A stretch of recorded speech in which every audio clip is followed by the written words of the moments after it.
Thank you for joining us today. By chance, are you contemplating a divorce? I know it's not an easy topic, and maybe there's that situation right now where you're just trying to get some answers, there's children involved, and so it's just not an easy time.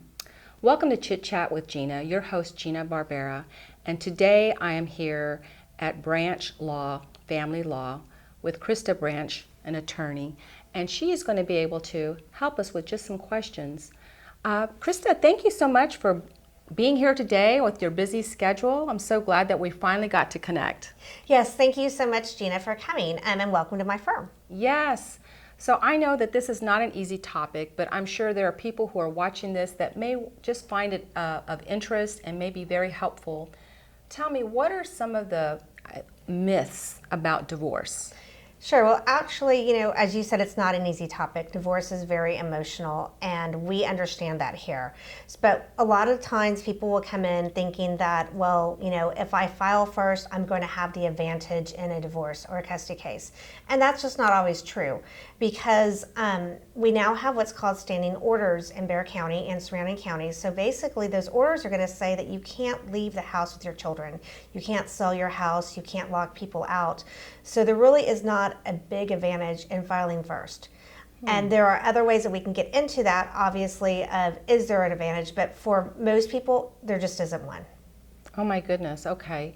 So that's something interesting, and I didn't know that. So there really isn't, if they're thinking that they're going to be the first one, that they're going to somehow be, I guess, better ahead of the game, right, or whatever. And so some people feel like, well, if I file first, that means that the judge is going to think that I'm the better person, because I filed first because my spouse was cheating on me. Well, it doesn't matter who files, because in Texas, anyone can get divorced for any reason. We have a no-fault divorce policy, so it doesn't matter why you're getting divorced. Okay. What about children? Is there, let's say, mom, for an example, is there more of an opportunity for her to have full custody of children? Or that's an interesting topic, because so many people come in and they tell me, well, I'm not going to get custody because I'm the dad. Or I actually have people saying, well, I'm going to get custody just because I'm the mom. And that is not true, especially in Bexar County, because our judges are going to look strictly at what's in the best interest of the children. And so just because you're the mom does not mean that you automatically get custody, does not mean that your case is lost. We have fought for so many fathers and have gotten them custody. And the other issue that comes up a lot with moms and dads is when dads do get custody, there are moms that are saying they shouldn't have to pay child support. Well, wow. Again, Yeah. It doesn't matter if you're the mom or dad for paying child support. It's what's in the best interest of the child. Okay. And I'm also curious, when it comes to children, what if there's a situation where you just maybe you feel like one shouldn't have the right of having visitation? Is there a way not to have visitation rights for a child, or is that just that's hard? Because here people who are in jail can get visitation with their child. Now, will be supervised, okay? Very different. But you really have to show the judge why a child should not have visitation and why it's in the best interest. And you normally need an expert that can do that, such as a therapist, psychiatrist. And the other thing is that courts really want to have visitation with the parents and the children. And a lot of times they'll do supervised visits, but they don't like to do that forever. But they like to see progress. So whenever you're asking for a supervised visit or no visitation, it's always good to have someone that can come in and say why. Because the parents saying, well, they're just scared of their dad or they're scared of their mom, that doesn't carry a lot of weight in court. The courts want to hear from doctors and therapists. Okay, well that makes sense too, because I'm sure there are situations, right, where maybe people are very angry and vindictive and want to try to get back. Unfortunately, people use their children a lot, and I don't think they mean to a lot, but I think that it's just the emotions, and so we try to help guide people through that way, and we will tell them the good and the bad of their case, and if we think they're doing the right thing. Okay. What about somebody leaving a home or whatever because they feel more comfortable leaving? Is there any situation where that might be harmful of leaving a house and maybe saying that they abandoned. That's a big myth, okay. actually, because a lot of people feel like if they leave the house and they're abandoning it. There is no abandonment of the house here in Texas. Okay. So more than likely, in most cases, the houses are community property because they were purchased during marriage. And so in that case, it belongs to both of the husband and wife. Okay. And it doesn't matter if one worked and one didn't work because it's still their house. So we've had people that have left the house because they don't feel safe or they're not comfortable there. And then 2 weeks later, we might get a court order saying, okay, you get to go back in the house and your spouse has to leave now. Okay. So, in Texas, you can't really abandon the house just because you leave it. Okay. Okay. Another question, I'm just curious. I know that if someone has children and they settle on the child support and so forth, does that just stay firm through the whole time of as the child, or is that something that because I've heard people where they're then going back to court and trying to get more money or something like that. You can modify it. Okay. So when you get divorced, you can't modify anything in your divorce decree. Once you get the property stuff done, that's done. The only thing you can modify in the divorce decree is anything regarding the children. Visitation, access, custody, and child support. Okay. And so child support is something that can be modified.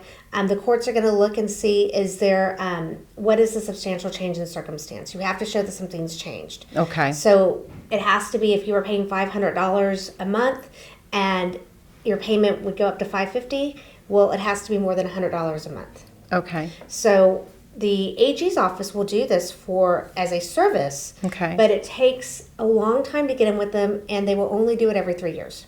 Okay. You can go back less than 3 years, and that's where people don't understand. They think they have to wait 3 years. But you can go back less, but you would have to hire an attorney to be able to bring that for you. And you have to make sure that you can show that there's a substantial change, that the payment is going to increase or decrease, because you can also decrease child support for certain reasons. Okay, interesting. Is there some things that you might suggest to a couple that would be the best way of settling things for their children? Is co-custody a good thing? I don't know. I'm just trying to... No, I love that because, when people come in my office, I always ask them, what do you want? And they're either going to tell me that they want full custody or they want joint custody. Okay. And I go, joint custody. I was saying the wrong... Yes. Well, no, and I would expect you to know the terms. And I always ask them, what does that mean to you? Because the way that we use these terms here in Texas is everyone is going to more than likely have joint managing, which means you're going to have the same rights and duties for the most part. There are some rights and duties that we will try and get to certain parents if they are more involved in school and doctor's appointments, but everyone's going to have the same rights and duties for the most part. Then we have what's called primary, and we have sole managing conservatorship. So sole managing conservatorship is where you have all the rights and duties. Okay. You have the person that is not sole still has some rights and duties, but the other person's going to have all the duties for education, for medical, for child support, for everything. But that has nothing to do with visitation. Oh, okay. So when people say that they want a 50-50 or they want to share custody, then what most people are talking about is they want to share that possession and access. Okay. So you can have a 50-50 and someone having sole, but it's very hard to get sole managing conservator. Just because someone's not involved in the life, that is not a reason that a court will give you sole managing. Ah, okay, interesting. So if there's something that you, like you had said before, certain things from property and so forth are pretty much set in stone once the divorce is final. Right. But if the arrangement of the children, is that something that can change throughout the time frame? Absolutely. Going from sole to... We can change custody from, where mom has primary, and then it might be somewhere in the stage of everything where it's going to be better for dad to have primary. And it could be agreed upon, or it could be an actual hearing where the judge will decide on whether or not the kids get to live with the other parents. Okay. Is there anything that you suggest that someone that might be looking for some solutions to making things as easy as possible, yeah. Co-parenting is always great, as well as trying to work on things together. So I always try to suggest mediation with clients. That means that we try to work out the agreement for them instead of going to court. Okay. So mediation. Yes, you can do mediation. just less expense too? It just depends, because sometimes you're in mediation 8-10 hours. Okay. And everyone's going to have their attorneys there. So. Okay.